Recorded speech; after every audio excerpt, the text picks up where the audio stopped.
No breakthrough in US-China trade talks as new tariffs kick in. US and Chinese officials ended 2 days of talks on Thursday with no major breakthrough as their trade war escalated with activation of another round of dueling tariffs on $16 billion worth of each country's goods.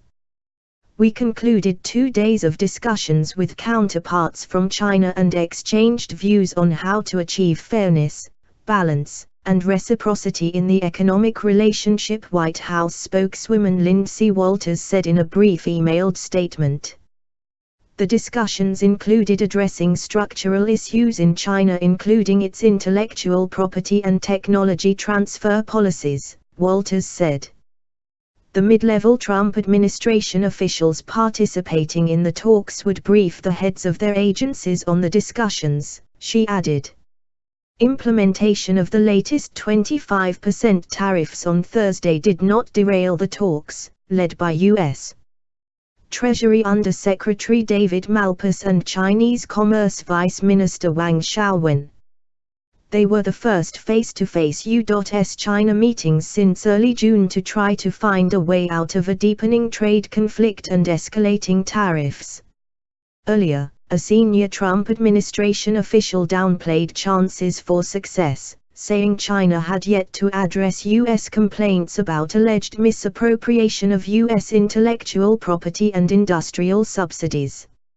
In order for us to get a positive result out of these engagements, it's really critical that they, China, address the fundamental concerns that we have raised, the official said on a press call on the new U.S. Security Review Law for foreign acquisitions.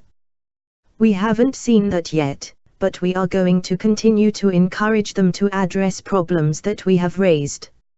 In a brief statement on Friday, the Chinese Commerce Ministry said both sides had a constructive and candid exchange over trade issues, and will stay in touch on the next steps. A spokeswoman at China's embassy in Washington could not immediately be reached for comment. China's Commerce Ministry said in Beijing that it has filed a complaint with the World Trade Organization over the latest round of U.S. tariffs. The two countries have now targeted $50 billion of each other's goods and threatened duties on most of the rest of their bilateral trade, raising concerns that the conflict could dent global economic growth. Trump administration officials have been divided over how hard to press Beijing, but the White House appears to believe it is winning the trade war as China's economy slows and its stock markets tumble. Economists reckon that every $100 billion of imports hit by tariffs would reduce global trade by around 0.5%.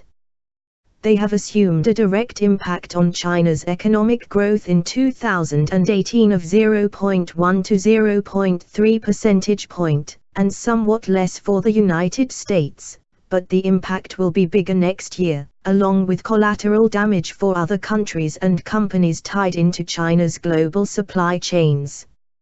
Hardline rattles Beijing.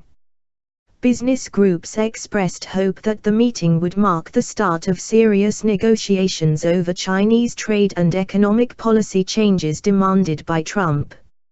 However, Trump on Monday told Reuters in an interview he did not anticipate much from this week's talks. His hardline has rattled Beijing and spurred rare criticism within the highest levels of China's ruling Communist Party over its handling of the trade dispute, sources have said. Beijing has denied U.S. allegations it systematically forces the unfair transfer of U.S. technology and has said it adheres to World Trade Organization rules. Foreign Ministry spokesman Lu Kang would not reveal any details of the talks during a daily news briefing.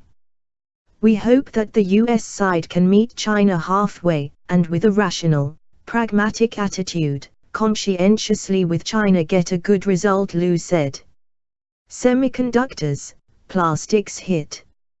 Washington's latest tariffs apply to 279 product categories, including semiconductors, plastics, chemicals and railway equipment, that the Office of the U.S. trade representative has said benefit from Beijing's Made in China 2025 industrial plan to make China competitive in high-tech industries. China's list of 333 U.S. product categories hit with duties includes coal, copper scrap, fuel, steel products, buses and medical equipment. Though it is too early for trade damage to show up in much economic data, tariffs are beginning to increase costs for consumers and businesses on both sides of the Pacific, forcing companies to adjust supply chains and pricing, with some U.S. companies looking to decrease reliance on China. John Neufer, president of the Semiconductor Industry Association, said the